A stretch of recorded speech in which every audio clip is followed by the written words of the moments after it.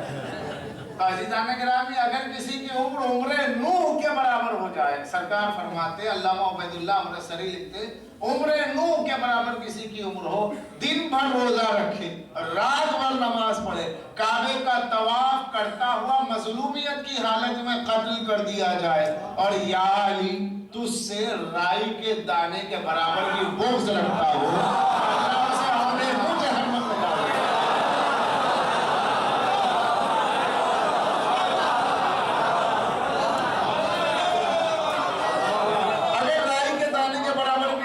تو اللہ اسے اوندے منہ جہنم میں. بھائی کیوں, کیا بات ہو گئی؟ اس لیے کہ اللہ علامتوں پہ جنت نہیں دے رہا ہے. علامتیں ہیں, نماز ہے, روزہ ہے, دن بھر روزہ, رات بھر نماز, رات بھر نماز, رات بھر کھڑا رہا.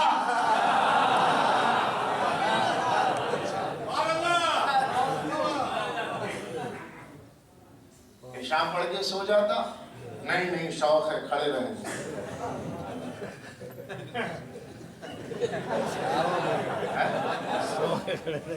تو اگر عمر نوح کے برابر بھی کسی کی عمر ہو جائے اور قیامت کے میدان میں آئے اور رائی کے دانے کے برابر, ارے پروردگار تو عادل ہے.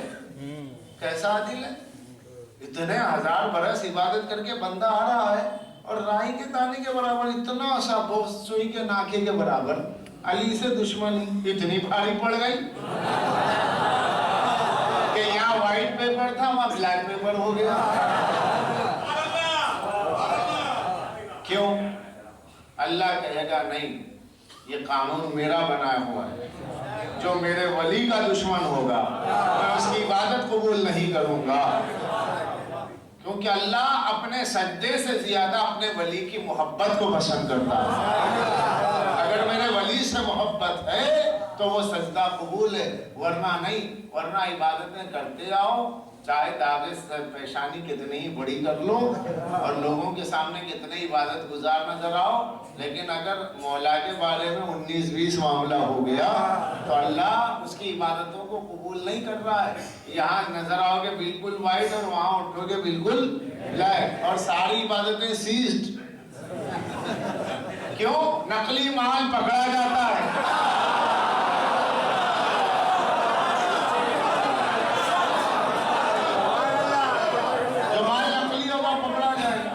اکثر جو رنگ پڑتی ہے, بھائی فلاں جگہ مال پکڑا گیا, گودام میں پکڑا گیا, فلاں دکان پہ جو ہے حملہ ہوا ہے, حکومت نے ریٹ ماری اور پولیس والے آگے وہ مال ضبط ہو رہا ہے. کیوں ہو رہا ہے صاحب؟ ارے یہ تو وہ دوا تھی جو میں نے ابا کو دیا تھا, اسی سے مرے ابا, اسی سے مری امی, اب پکڑ کے لے جا رہے ہیں وہاں سے. تو آپ آئے کیوں یہاں؟ نہیں, علامت تو دیکھی تھی تو اب معلوم ہوگی بات کہ علامتوں کے پیچھے جاؤ گے تو ہلاکت میں پڑ جاؤ گے. حقیقت کی طرف آؤ. حقیقت کیا یہ مال سیزڈ ہو گیا۔ اسی طریقے سے محشر میں اٹھیں گے لوگ، اور روایت ہے کوہ احد کے برابر اعمال لے کر کے آئیں۔ اب میں انڈین لینگویج میں بولوں تو ہمالیہ کے برابر سمجھیں، اعمال لے کر کے پہنچے۔ لیکن کتنے ایسے عمل کرنے والے ہوں گے کہ جن کے اعمال قیامت میں حباء منصورا کہ بالکل بھوسا ہو جائے گا۔ وہ کہیں گے پڑھنے والے اتنی نمازیں پڑھی کہاں گئی؟ کچھ نہیں، بلیک پیپر ہو گئی۔ کیوں؟ اب یہ کیوں کا کیا جواب دیا جا سکتا ہے؟ جو اللہ نے قانون بنایا اس پہ عمل نہیں ہوا۔ کبھی کبھی خطیب الایمان مثال دیا کرتے تھے، عزیزان گرامی، اور بات حقیقت بھی ہے، کامن سینس کی بات ہے۔ آپ خود دیکھ لیے آج کے دور میں بھی کہ جس پیسے کا ٹیکس آپ ادا نہیں کرتے ہیں اس کو کہتے ہیں بلیک منی۔ اور بلیک منی سے کوئی چیز خریدنا اور آپ کے کچھ کرنا ایسا جیسا خطرات کو دعوت دینا ہے، کبھی بھی دھاوا ہو جائے گا۔ اور بلیک منی جو ہوتی ہے وہ چھپا چھپا کے رکھی جاتی ہے، اور کوشش یہ کر دی جاتی ہے اسے جتنا ہو سکے وائٹ کر کے پیش کرو۔ مگر جو محکمہ انکم ٹیکس ہے، اگر اسے پتہ چلا کہ صاحب خرچ بہت ہو رہا ہے، بہت لٹایا جا رہا ہے، بہت دکھایا جا رہا ہے، اب سوال یہ ہوگا کہ میں ٹیکس دیا ہے کہ نہیں دیا ہے؟ نہیں دیا ہے تو سارا مال ضبط ہو رہا ہے۔ کیوں؟ اس لیے کہ جس پیسے کا ٹیکس نہ دیا جائے وہ وائٹ منی نہیں بلیک منی ہوتی ہے۔ تو اب اللہ نے تمام اعمال کو بھیجا، تمام احکامات کو بھیجا، کہا اس کے جواب میں تمہیں کیا چاہیے؟ جنت چاہیے۔ تو کہا کہ ٹھیک ہے، ادھر سے عمل جائے گا، ادھر سے جنت ملے گی، لیکن اپنے اعمال کا ٹیکس تو ادا کرو۔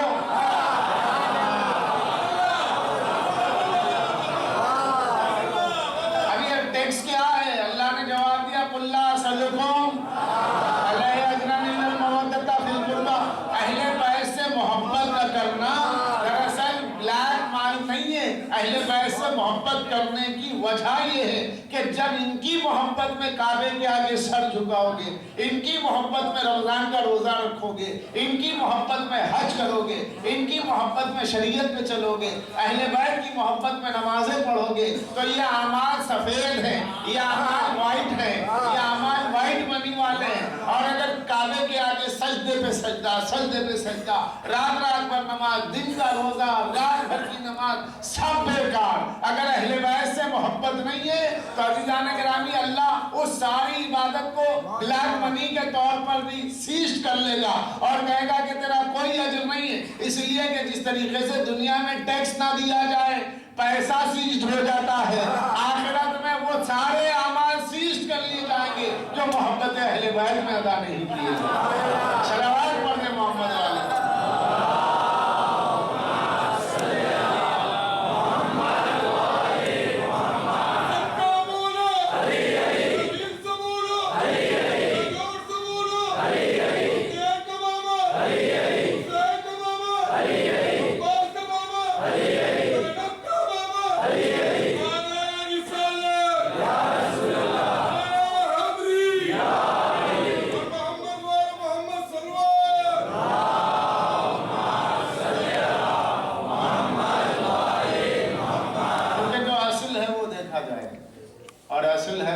اہل بیت اسلام انہیں کے ہاتھ پکڑ کے چلا ہے۔ اسلام کا کردار ہے حسین، اسلامی کردار کو کہتے ہیں علی، اسلامی کردار کا نام ہے پنجتن۔ جس کے پاس پنجتن نہیں اس کے پاس اسلام کہاں؟ جسے پنجتن سے محبت نہ ہو، اسلام نہیں ہے اس کے پاس، تو نماز نہیں ہے اس کے پاس، روزہ نہیں ہے اس کے پاس۔ تو اصل مال وہاں ہے جہاں محبت اہل بیت ہے، ورنہ نقل ہے۔ اب اصل پہ اگر آپ نقل لے کے چلیں گے، چلے گا تھوڑے دن میں ختم، یعنی تھوڑے دن سے مراد صرف دنیا۔ اس کی مثال پھر ہے، یہ دیکھ لیں شاید کوئی فائدہ ہو کہ ایک صاحب بازار گئے اور جو ہے ایک تولہ 2-4 تولے کی شاندار ہار لے کر کے آئے، آ کر کے اپنی اہلیہ کو دیا۔ انہوں نے اپنی پڑوسن کو بتایا، پڑوسن نے بڑا حسد کیا۔ اس نے اپنے شوہر سے کہا دیکھو بھائی یہ ہماری پڑوسن ہے، ان کے شوہر نے 4 تولے سونے کا ہار پہنا دیا اور تم آج تک کچھ نہ پہنا سکے۔ اس نے کہا کیا کروں، کیسے کروں اس کا؟ تو کہا ٹھیک ہے ذرا مجھے ہار تو ایک بار دکھا دو۔ اس نے کہا اب بھی ذرا میں دکھا لوں گھر میں. ہاں دکھا لو. بتا دیا ڈیزائن ذہن میں. باہر چلے. ہسبینڈ باہر نکلا اور چلتے چلتے فٹ پاتھ پہ دیکھا کہ کچھ جو ہے آپ کے نقلی زیور بک رہا ہے, پیتل ہے, پالش کیا ہوا ہے, بیچ رہا ہے. کہا یہ کتنے کا ہے؟ صاحب یہ تو آرٹیفیشل ہے, 100 روپے کا ہے. دیکھنا چمک تو بڑی اچھی ہے. کہا کہ ہاں صاحب پہننے سے مطلب ہے, کون غور کر رہا سونا ہے چاندی ہے گولڈ کلر ہے چمک ہے سرخی ہے دیکھ لیجیے لے. اس نے کہا بہت اچھی بات ہے. 100 روپے دے دیا, اٹھا لیا, گھر آئے. آگے کہا بیگم لو. کہا یہ؟ بولے لو, کل تم نے کہا آج حاضر ہے. کہا کہ اللہ تیرا لاکھ لاکھ شکر ہے کہ اللہ اگر تم مر جاؤ تو تمہیں جنت دے دے. تم نے میری خواہش بیوی کی دعائیں مل گئی. اب وہ جو بیوی تھی وہ بھی جو ہے گلے میں ہار وار پہن کے, خاص طور پہ اچھے کپڑے پہن کے پڑوسن کے یہاں بھی یہ گئی. اے دیکھو یہ میرے شوہر میں لایا ہے. اور پڑوسن نے دیکھا. اب وہ چونکہ ہمیشہ کی پہننے والی اچانک امیر بنی نہیں تھی, خاندانی امیر تھی, پڑھ لکھی.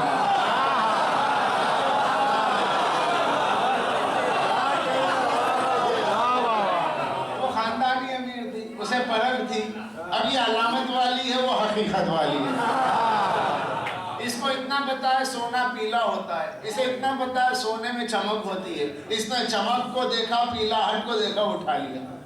شوہر دھوکہ دے رہا ہے. شوہر نے کہا چلا لو. کہا جی اصلی؟ کہا بالکل. پڑوسن نے کہا کتنے میں لیا ہے؟ شوہر سے آگے پوچھا. کہا دیکھو سچی سچی بول.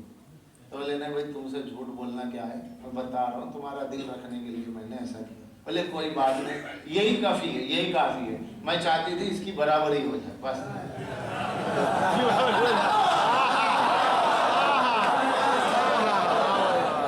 چاہتی تھی برابری ہو جائے بس. یہ برابری کے شوق میں پہن کر کے چلی.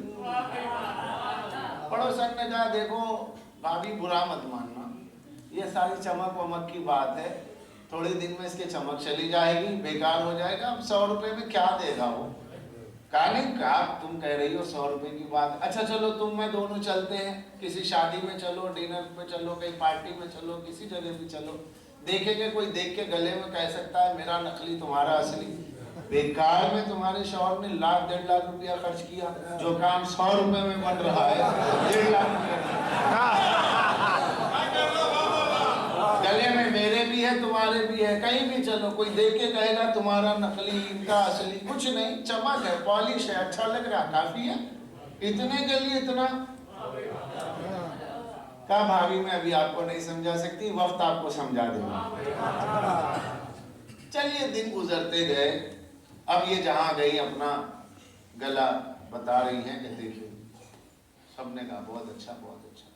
ایک جگہ بڑی تقریب ہوئی, کارڈ آیا, آئی. اب جو جانے کی تیاری ہوئی تو اب جو اٹھایا کمرے میں, باکس کھولا, کا پین دیکھا تو کہا یہ کیا ہے, اس کی پالش چھوڑ گئی.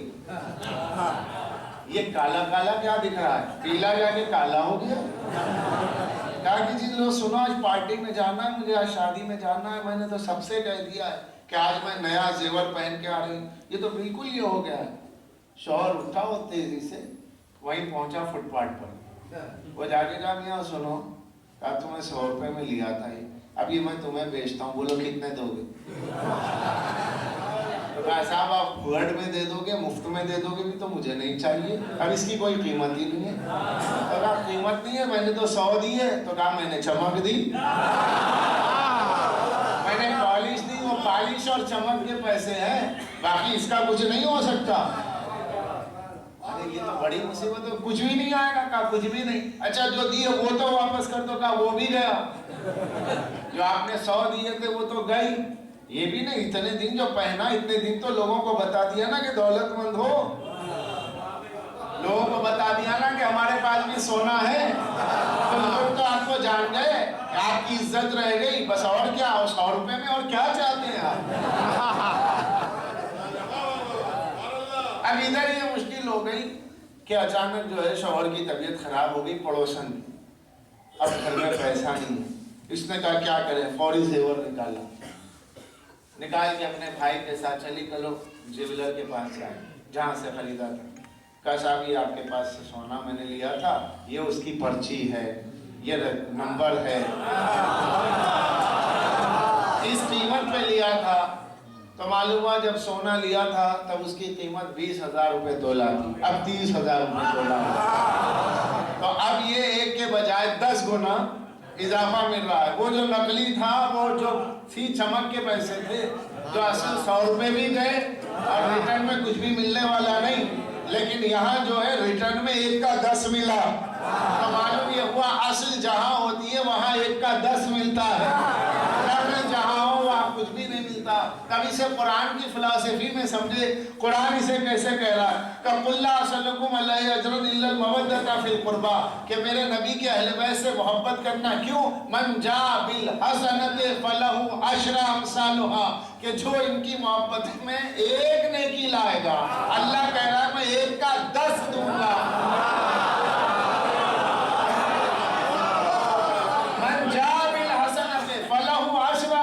عشرہ کسے کہتے ہیں؟ عشرہ تو ہمارا مجموعہ جانتا ہی ہے، عشرے میں بیٹھا ہے، عشرے میں تو آپ آئی ہیں، تو 10 کو عشرہ کہتے ہیں. اللہ نے کیا کہا 1 کا 10 دوں گا. یہ 1 کا 10 کب مل رہا ہے؟ کہا 1 رکعت کے 10 رکعت کا ثواب، 2 رکعت کے 20 رکعت کا ثواب. کہا مقرر تو یہاں 1 کیا وہاں 10 ملے گا. محشر میں جاتے جاتے محشر کے بازار میں اس کی قیمت 1 گنا 10 بڑھ گئی. کیوں؟ اس لیے کہ یہ محبت اہل بیت کا سونا ہے نماز، یہ محبت اہل بیت کا سونا ہے روزہ. اب ادھر سے وہ پارٹی اٹھی علامت والی، کہہ رہے نہیں علی نہیں چاہیے، حسین نہیں چاہیے، اہل بیت نہیں چاہیے، میں اللہ ہی چاہیے اور کچھ بھی نہیں چاہیے، مگر نمازیں چاہیے، روزہ چاہیے، حج چاہیے، زکوٰۃ چاہیے. یہ جو علامتی اسلام لے کے مجمع میدان قیامت میں آیا، تب یہاں آنے کے بعد بازار محشر میں عمل کا سونا کالا ہو گیا. یہ جو عمل کا سونا کالا ہو گیا، پیلاہٹ چلی گئی، کالا پن آ گیا، چمک دمک رخصت ہو گئی. اب جو ضرورت پڑی کہ تھوک کے بھاؤ تو خریدے یا بیچے، بازار محشر میں کھڑے ہو کر فرشتوں سے کہا فرشتوں کوئی ہمارا خریدار نہیں ہے. کہا کہاں کے خریدار، تم تو چمک کے فدا تھے، نمازوں میں غرور تھا، روزوں میں غرور تھا.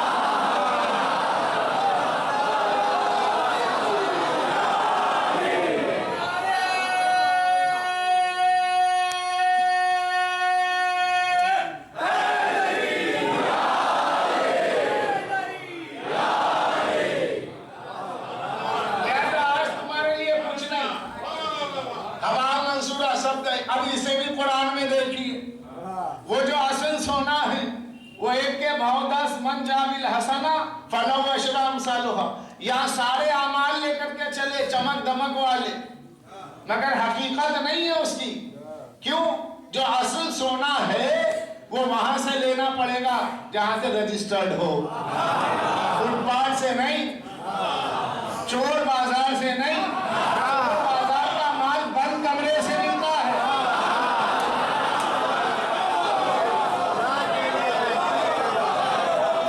جو چوری کا مال ہوگا وہ بند کمرے سے ملے گا، وہ اندھیرے سے ملے گا. لیکن جو تھوک کا مال ہوگا، جو خالص مال ہوگا، کھلے عام ملے گا، کیونکہ رجسٹریشن ہے موجود. آئیے اور لیجئے. عزیزان گرامی، یہ جو مجمع اٹھے گا علامت والا، قیامت کے میدان میں اپنے اعمال کو لے کر کے جائے گا. ان کے اعمال حفظ کر لیے جائیں گے، ان کا مال سیزڈ ہو جائے گا. اس کے لیے قرآن نے کہا عاملۃ ناصبۃ تصلیٰ نارا حامیہ، عمل کریں گے، محنت کریں گے، تصلیٰ نارا حامیہ، جہنم میں جائیں گے. تو یہ کون سے عمل کرنے والے جو عمل کر کے جہنم میں جائیں گے؟ یہ وہ عمل کرنے والے ہیں کہ جس عمل کرنے والے کی بنیاد عمل پر ہے، خیر عمل پر نہیں ہے. اور خیر عمل کا نام ہے غدیر.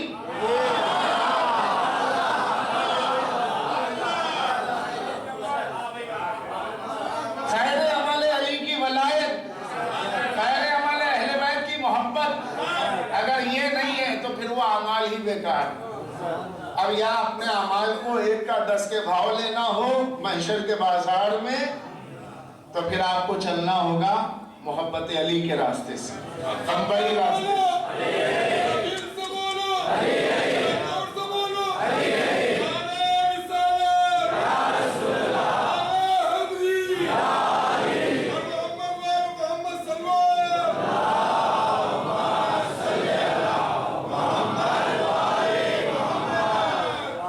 اس لیے بے شک عمل کا منکر کافر ہے، جو کہتا ہے نماز نہیں ہے وہ کافر ہو جائے گا۔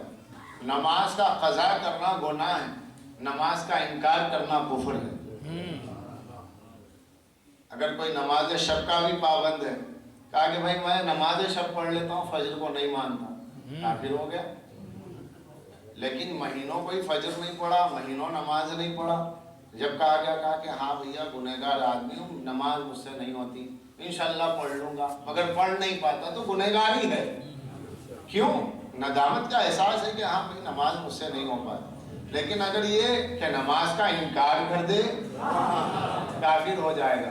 اس لیے عبادتیں کیجئے، مگر عبادت کا بنیاد جو ہے وہ ان کی محبت ہے۔ اگر ان کی محبت ہے تو پھر یہ عبادت محشر کے بازار میں وائٹ منی ہے، اور اگر ان کی محبت میں نہیں ہے تو بلیک منی ہے، جو وہاں کچھ کام آنے والی نہیں ہے اور پھر سیزڈ ہونے والی ہے۔ اس لیے اس عمل کو بچانا ہو تو اہل بیت سے وابستہ رہنا لازمی ہے۔ اگر یہاں آنسوؤں کا مذاق ہوگا تو وہاں نمازیں کہاں سے بچیں گے؟ یہاں عزاداری کا مذاق پڑھاؤ گے، نمازیں کہاں سے؟ تو نمازیں تو ان کی نمازیں ہیں جو کربلا والوں کو ماننے والے، روزے ان کے روزے ہیں جو اہل بیت کے ماننے والے ہیں۔ مگر شیطان جو ہے پوری کوشش یہ کرتا ہے کہ آپ نہ پڑھیں۔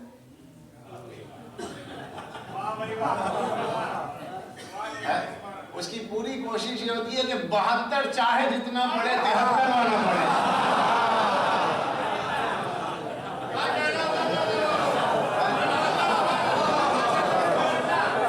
اس کی پوری کوشش ہوتی ہے 72 خوب پڑھے، سڑکیں جام ہو جائیں۔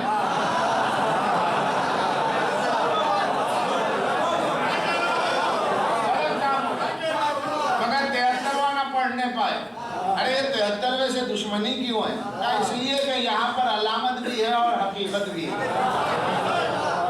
یہ ٹانک والے ہیں، علامت والے نہیں ہیں، لہذا ان کا ایک سجدہ تو میرے لیے کمر توڑ دے گا۔ اس لیے جب علی والا سجدہ کرتا ہے، جب حسین والا نماز پڑھتا ہے تو شیطان کی قوت ٹوٹنے لگتی ہے۔ ارے وہاں بھی جا بھائی، ادھر کیوں نہیں بہکاتا؟ یہاں 17 رکعت پوری نہیں ہوتی، وہاں تو وہاں کیوں نہیں جاتا؟ ادھر کیوں نہیں بہکاتا؟ کہے گا وہاں کیا بہکانا، جو میں پڑھ کے نکل چکا ہوں وہی تو پڑھ رہا ہے۔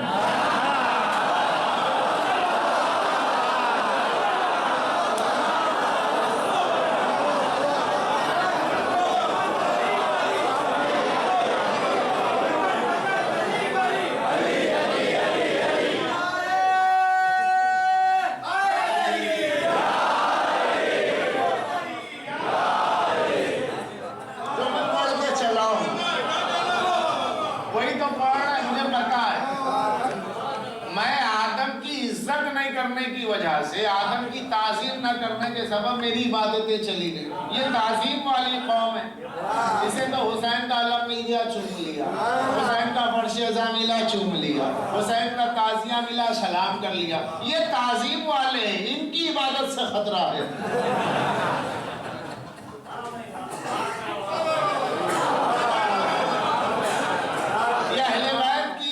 کرتے ہیں، تعظیم کرتے ہیں، ان سے اگر جانور بھی منسوب ہو گیا، گھوڑا بھی منسوب ہو گیا، اس کی عزت کرتے ہیں۔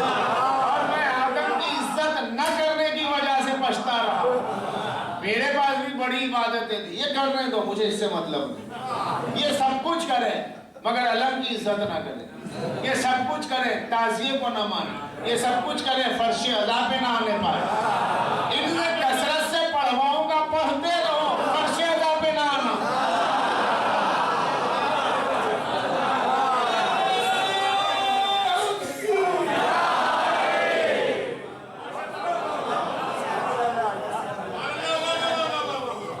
اس لیے کہ وہ جانتا ہے کہ ایمان کی دولت یہاں ہے، جہاں کل ایمان ہے وہاں سب کچھ ہے۔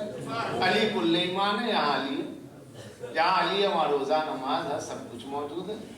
لہذا وہ ادھر لشکر یزید کی طرف نہیں جاتا۔ نمازیں لشکر یزید میں بھی ہوتی، کہا نہیں ان کو پڑھنے، جہاں حسین نہیں وہاں کچھ آئی نہیں، وہ تو علامتوں میں گھری ہوئی قوم ہے۔ اب قیامت میں پتہ چلے گا یہ میرے ساتھ ہی ہوں گے، مجھ پہ دنیا میں لعنت کریں گے، آخرت میں میرے ہی ساتھ چلیں گے۔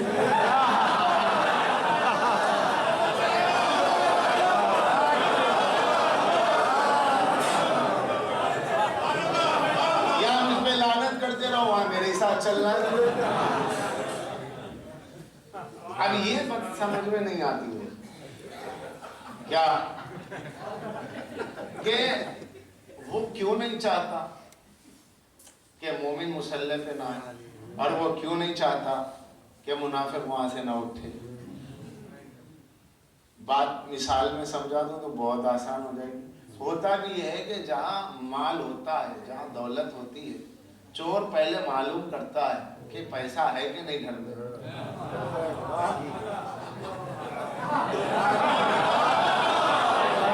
چور پہلے یہ معلوم کرے گا چوری کرنے سے پہلے اس کے پاس کچھ ہے بھی نہیں، اور اگر پکڑا گیا اور کچھ ہے بھی نہیں تو یوں ہی چلا گیا اندر۔ تو کبھی آپ نے نہیں دیکھا ہوگا کہ کہیں بھکاری کے پاس چوری ہوئی، اگر کوئی بھکاری جا کے کہے صاحب میرے پاس چوری ہو گئی، سوال ہے تیرے پاس تھا کیا؟ اور چور اتنا گر گیا کہ بھکاری کا مال چھڑا دیا۔ تو بھکاری کے پاس کوئی نہیں جائے، دولت مند ہے، فقیر کے ہاں چوری تو نہیں ہوگی، غریب کے ہاں جھگی میں چوری ہوگی، مگر جہاں امیر ہے، جہاں دولت ہے، پتہ ہے وہی چوری ہوگی۔ تو شیطان بھی خوب جانتا کہ ایمان کی دولت جہاں ہے وہاں ڈاکہ مارو، انہیں نہ آنے دو مسلح کی طرف۔ اس نے یہ طے کر لیا ہے عالم ازل سے کہ منافق کو سجدے سے اٹھنے نہیں دوں گا، مومن کو مسلح پہ آنے نہیں دوں گا۔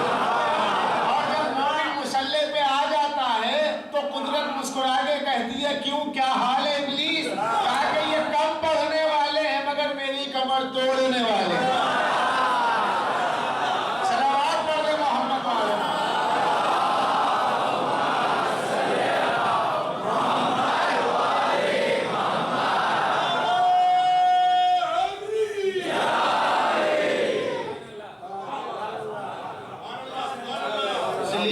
سجدے کی بڑی اہمیت، اس لیے کہ یہ حسین کی محبت میں سجدہ ہے، یہ علی کی محبت میں سجدہ ہے، یہ پنجتن پاک کی محبت میں سجدہ ہے۔ سر کعبے کے آگے جھکے تو دل کربلا میں جھکے، سر کعبے کے آگے جھکے تو دل نجف کی بارگاہ میں جھکے، تو وہ سجدہ قبول ہے۔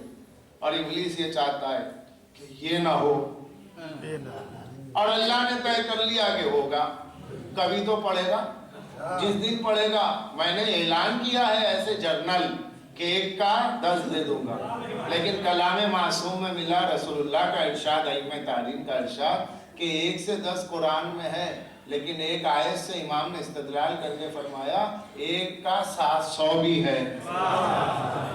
کہا کہ کبھی تو پڑھے گا، حسین کا سجدہ یاد آئے گا تو سر تو جھکائے گا۔ کہا نہیں بھیا، آج میں نے مصائب سنے کہ مولا حسین نے سر سجدے میں دیا، مولا علی نے سر سجدے میں دیا، سجدہ مولا علی کا، سجدہ امام حسین کا۔ ہمارے ہاں تو سجدے والے امام نہیں، آج تو پڑھ ہی لوں گا۔ جس دن پڑھ لے گا، جس دن پڑھ لے گا، سب پڑھنے والوں کو 10 دوں گا تو اسے 700 دے دوں گا، مارکس اس کے بڑھا دوں گا، تب ابلیس تو کیا کرے گا؟ اس لیے ابلیس یہ چاہتا ہے کہ مومن آنے نہ پائے اور منافق اٹھنے نہ پائے۔ تو اس لیے آپ کے یہاں جو سجدے ہیں اس کی بڑی اہمیت ہے۔ کیوں کہ ہمارے پاس پوری زندگی ہی عبادت، عبادت باطن کا نام ہے محبت اہل بیت، عبادت ظاہر کا نام ہے شریعت۔ یہ شریعت عبادت ظاہر ہے، اور باطنی عبادت عشق رسول، عشق علی، عشق حسین۔ یہ پنجتن پاک کی محبت کیا عبادت ہی تو ہے۔ کیوں؟ اس لیے کہ ان کی محبت ہی بندے کو رب سے قریب کرتی ہے، اور وہ چمک والا مومن نہیں ہوتا ہے، حقیقت والا ہوتا ہے۔ اور محشر کے میدان میں جب اٹھے گا تو اسے کسی قسم کا خوف نہیں ہوگا، کسی قسم کا حزن و ملال نہیں ہوگا، اور جب وہ اٹھے گا عزیزان گرامی اس کے اوپر فرشتے رش کریں گے۔ اور چنانچہ روایت میں ملتا ہے، علامہ عبید اللہ امرتسری الحنفی اپنی کتاب میں لکھتے ہیں، قیامت میں جب مومن اٹھیں گے، مومن سے مراد انہوں نے لکھا علی کے چاہنے والے، جب میدان قیامت میں اٹھیں گے تو ان کے ہاتھ اور پیر سے ایسا نور ساطع ہوگا، فرشتے دیکھ کے کہیں گے یہ انبیاء ہیں۔ جواب قدرت ہوگا نہیں، یہ انبیاء نہیں ہے، یہ تو علی کے چاہنے والے ہیں۔ ایسا نور ساطع ہوگا۔ یہ نور کاہے کا ہوگا؟ تاکہ جن ہاتھوں پر وضو کا پانی ڈالتا تھا، جس چہرے پہ وضو کا پانی ڈالتا تھا، وہ ہاتھ اور پیر چمکنے لگیں گے۔ یہاں جو آپ وضو کرتے ہیں اس کی نورانی ایمانی چمک وہاں ہوگی، لیکن وہاں کب ہوگی؟ جب اندر کا حصہ کھلا ہو، جب دل کے حصے میں یعنی کاشانہ دل میں جب علی کی محبت کا اجالا ہوگا، تبھی تو آپ کے چہرے سے نور چھلکے گا، نور دمکے گا۔ اور اگر یہاں بغض ہے تو یہاں کچھ نہیں، ورنہ ایسے ایسے حسین چہرے میں نے دیکھے ہیں کہ ایک وقت کی نماز نہیں چھوٹتی مگر چہرہ بڑا ڈکیت سا لگتا ہے۔ اس کی کیا وجہ ہے؟ چہرہ ایسا کیوں نظر آ رہا ہے؟ نماز تو کبھی چھوٹتی نہیں نظر آئی۔ معلوم ہوا شیخ جی کو مولا سے بہر ہے، شیخ جی کو اہل بیت کی محبت نصیب نہیں ہے، تو بے حب اہل بیت عبادت حرام ہے۔ اور زاہد تیری نماز کو میرا سلام ہے بہت پہلے کہہ گئے، لیکن وہ جو میں نے حدیث آپ کو سنائی کہ اگر حضرت نوح کی عمر کے برابر کسی کی عمر ہو، رائی کے دانے کے برابر اگر بغض ہے اہل بیت سے، اللہ عندہ کیا فلسفہ ہے؟ پہلے اس کو بھی سمجھ لیا جائے 2 منٹ۔ دیکھیے قرآن مجید کی 6666 آیتیں، اب کوئی 6665 آیتوں کو مانتا ہے، ایک آیت کو نہیں مانتا، تو اللہ کیا کرے گا؟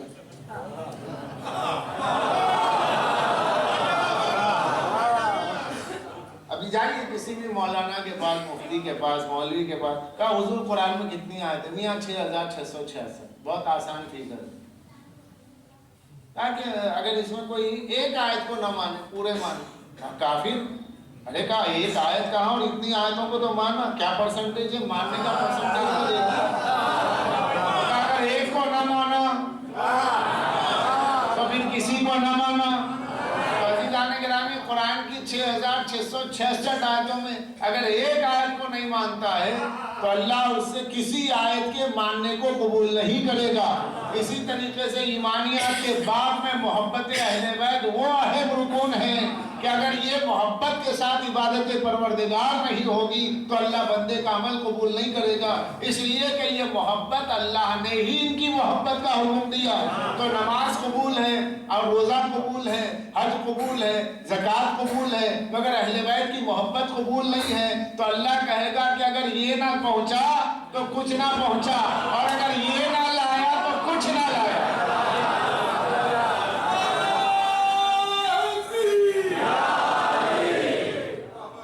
جیسے یہ نہ پہنچا تو کچھ نہ پہنچا، اور اگر یہ نہ لایا تو پھر کچھ نہ لایا، نہ نماز لایا، نہ روزہ لایا، نہ حج لایا۔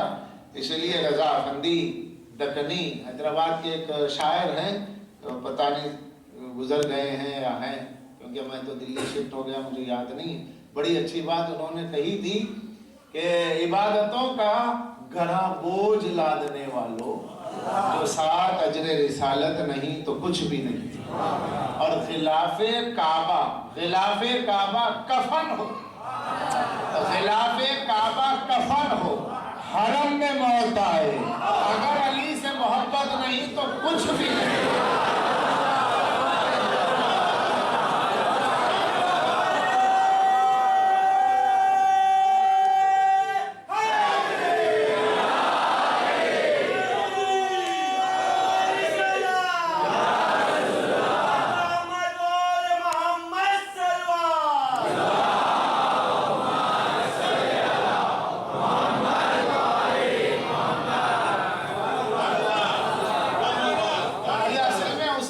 کا خلاصہ ہے شعر میں کہ غلاف کعبہ کفن ہو حرم میں موت آ، اگر علی سے محبت نہیں تو کچھ بھی نہیں، کیونکہ علی وہ ہے جس کے لیے اللہ لہجہ بدل کے اپنے نبی سے کہا اے میرے حبیب اگر یہ نہ پہنچا تو کچھ نہ پہنچا، تو امتی کی سا حیثیت میں آ جائے، کتنی عبادتیں لے کر کے آئے گا، یہ کتنا، اس کی عبادتیں کتنی، اس کی عمر کتنی۔ اب 100 برس تو نہیں جی رہے ہم لوگ، 60-70 تک پہنچے، 75 تک پہنچے، اب تو عمر جتنی زیادہ بڑھ رہی اتنا عذاب ہے۔ کسی سے کہے میاں بوڑھے بوڑھے ہو کر کے جیو، تو کہا چچا بد دعا نہ دو۔ پہلے کہتے تھے میاں 70 سال جیو، 100 سال جیو، اللہ کرے 100 سال جیے، 180 سال سلامت رہو، تو لوگ شکریہ ادا کرتے تھے۔ اب اگر کسی سے کہو 180 سال سلامت رہو، تو بچہ کہتا ہے بد دعا نہ دو، کیونکہ گھر میں دادا کی حالت دیکھیے کہ کوئی پوچھتا ہی نہیں تھا، 4 مہمان آتے تھے تو سب خدمت میں لگ جاتے تھے، جب مہمان چلے آتے تھے تو کوئی پوچھتا ہی نہیں تھا۔ تو یہ جو ہائپوکریسی جگروں میں ہوتی ہے، اس کو دیکھ کر کے بچے بھی سمجھنے لگے گا بڑی عمر کی دعا نہ دے، چلتے پھرتے موت آ جائے، ہر ایک کی تمنا ہے کہ بستر پہ نہ جائیں، خدمت نہ لیں، اس لیے کہ کوئی خدمت کرے گا نہیں، 2-4 دن مہمانداری کی طرح خدمت کر لیں گے، 5ویں دن سے سب کراہیت کر کے ہٹ جائیں۔ زندگی بھر جس کے لیے جیتے رہے، آخر میں جب بیماری آئے گی بستر پکڑ لو گے تو انہی کے صدمے لے کر کے جانا ہے کہ بیٹا نزدیک نہیں بیٹھتا، بیٹی قریب نہیں آتی، اس لیے ان سے محبت کرو کہ جب قبر میں سب چھوڑ کے چلے جائیں،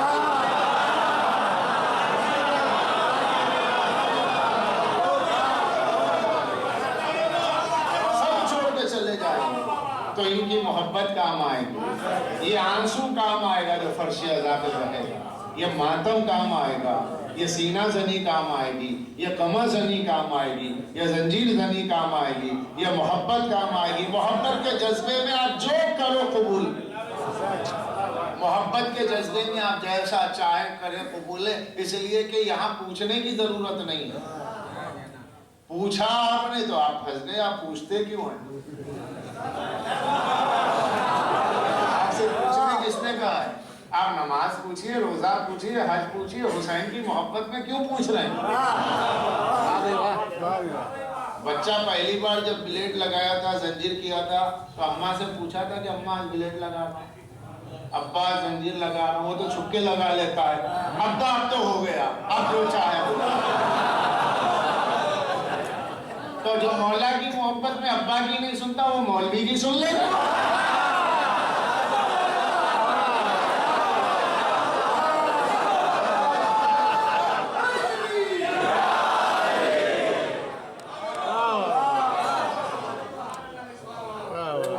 اتنا بڑا تو نہیں ہوگا، تو اس لیے عزیزان گرامی ان چیزوں کو ذہن میں رکھیں کہ یہ محبت کام آتی ہے۔ ہاں یہ بات انڈر اسٹوڈ ہے، اس کو تو کہنے کی بھی ضرورت نہیں ہے کہ ماتم اتنا کیجئے کہ سال آئندہ جینے کی آپ کے اندر خواہش ہو کہ مولا جینا تو آپ کی عزاداری کے لیے ہے، ہلاکت کا جہاں آپ کو اندیشہ ہو وہاں پر اپنے ہاتھ کو تھوڑا سا ہلکا کر لیجئے، تاکہ یہ زندگی جو امانت غم حسین ہے،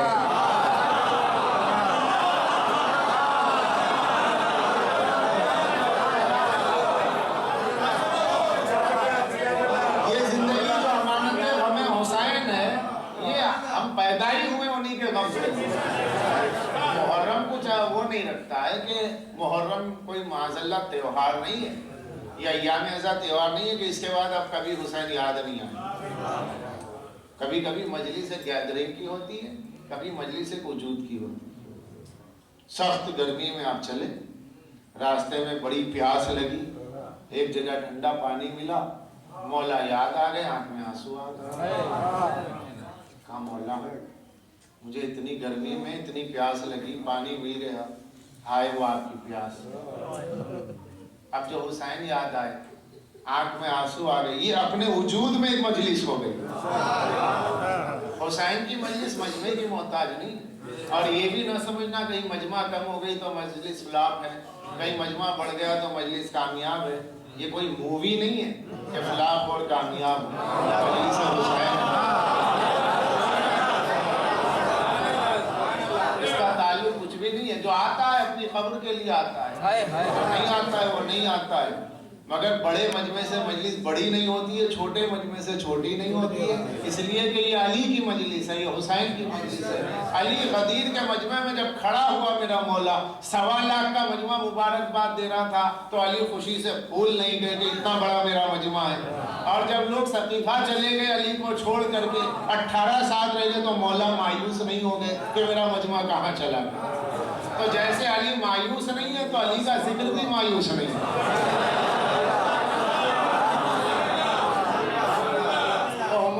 میں دیکھتا ہوں بعض شہروں میں اور مقامات پہ اکثر و بیشتر لوگوں کے ذہن میں ہوتی ہے بات، ہمیں ان کی مجلس ٹھس ہو گئی، کوئی کامیاب نہیں، مجمع نہیں تھا۔ مجمع سے ہوتی ہے، ٹھیک ہے مجمع آتا ہے اپنی جگہ آتا ہے، مگر اس کا مطلب یہ تھوڑی ہے کہ مجمع کے معیار پر آپ مجلس حسین دیکھیں گے۔ تو یہ ایک غلط روش ہم نے اپنا لی۔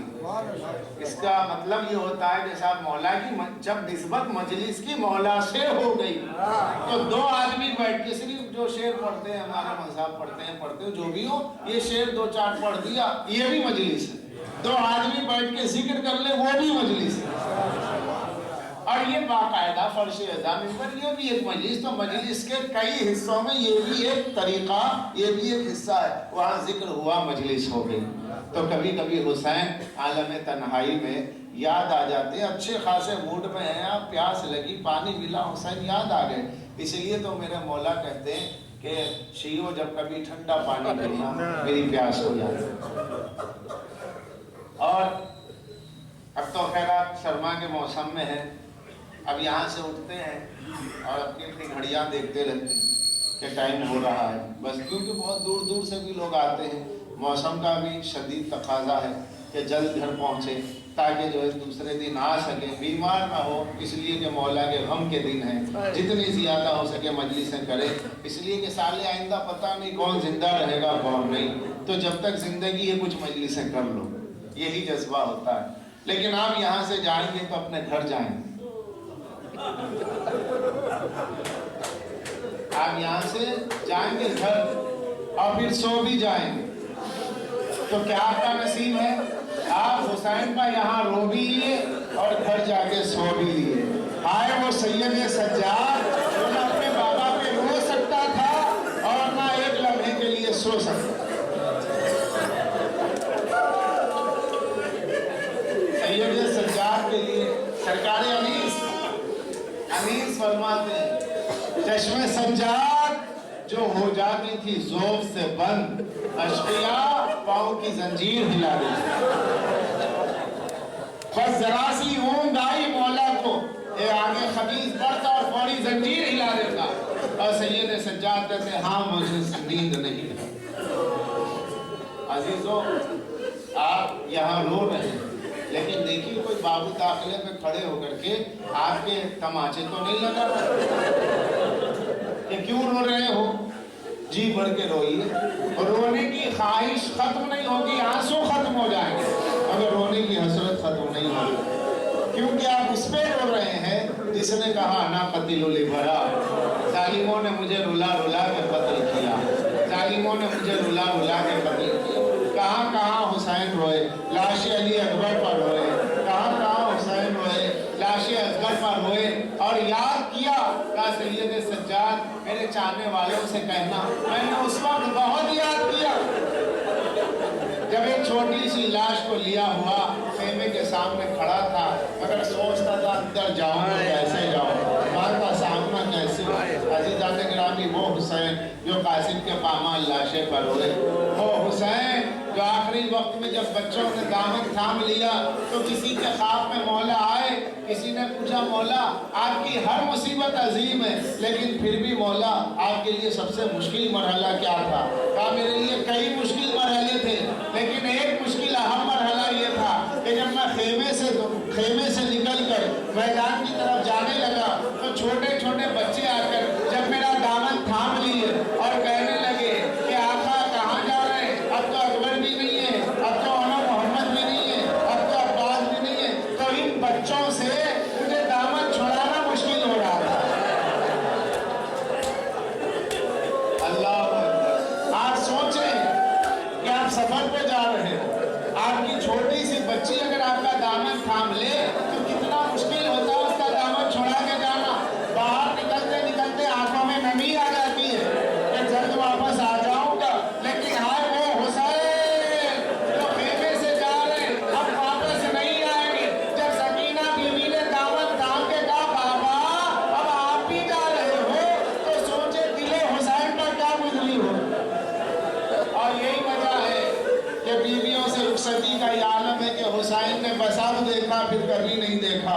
یوں کہ عزیزو بس آخری جملے سن لیں کہ یہ میرا مولا ہے، بازار شام ہے، بازار شام میں نامحرموں کے درمیان میں شہداریاں کھڑی ہیں، نبی کی نوازیاں کھڑی ہیں۔ ایک مرتبہ اشقیاء یہ کرتے تھے، سر حسین کو لے کر بیویوں کی طرف چلے، جب سر حسین کو لے کر بیویوں کی طرف چلے تو جب کبھی چہرہ مبارک، جب کبھی سر حسین شہزادی زینب کے روبرو ہوتا، حسین کی آنکھیں بند ہو جاتی، حسین کی آنکھیں بند ہو جاتی۔ سید سجاد کہتے میرے بابا کا جب کبھی سر میری پھوپھی کے سامنے لایا گیا، میرے بابا کی آنکھیں خود بخود بند ہو گئی۔ آئے زینب، ارے میں تجھے اس طرح نہیں دیکھ سکتا، لیکن کیا کروں سب روٹے نیزہ پر ہیں، میرے بھائی کے بازو کٹ چکے ہیں، تیری چادر چھن چکی ہے۔